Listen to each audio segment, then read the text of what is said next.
तर मला एक विचारायचं आहे. तुमच्या खिशाला 2 पेन आहेत.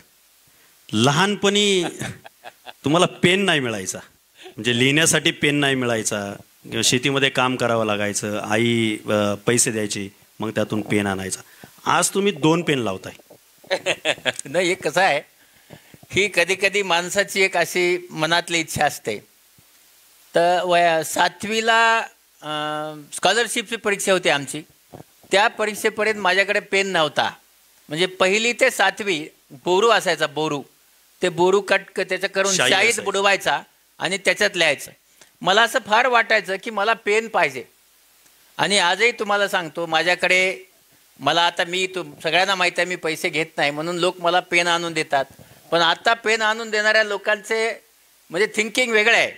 म्हणजे कुणी मला 1 लाखाचा पेन आणून देतो. मला परवा एक मित्र आला, त्याने 3 लाखाचा पेन आणून दिला.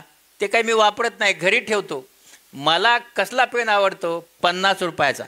समजा पडला काहीच हरकत नाही. तर हे दोन्ही 50 रुपयाचे पेन आहेत, ते मी माझ्या खिशाला एक नेहमी लावलेले असतात. माहीत नाही त्या काळामध्ये मनामध्ये असा असावं की पेन मिळत नव्हता. आणि म्हणून 7वीमध्ये जेव्हा मला 20 रुपये मिळाली स्कॉलरशिप, तेव्हा वडिलाला म्हणलं, अण्णा की मला याच्यातले 2 रुपये पेन घ्यायला द्या.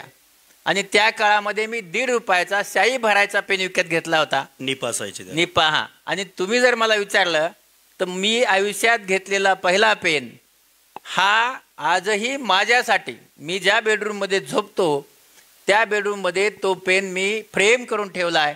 कारण मी तो माझ्या आयुष्यातला माझ्या पैशाने घेतलेला पहिला पेन.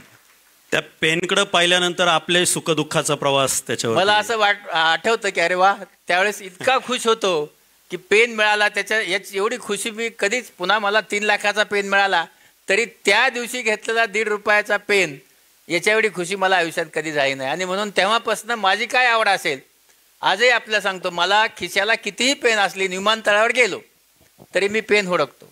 मी बाजारात गेलो तरी पेनचं दुकान बघतो. कुठेही गेलो तर मी पेनचं दुकान पाहतो, बाकी काहीच पाहत नाही. आणि सगळ्या प्रकारचे पेन बघतो, कारण ते माझं त्यावेळेस नाही मिळाल्यामुळं बहुतेक ते अट्रॅक्शन असावं. ते ड्रीम होतं तुमचं. थँक्यू.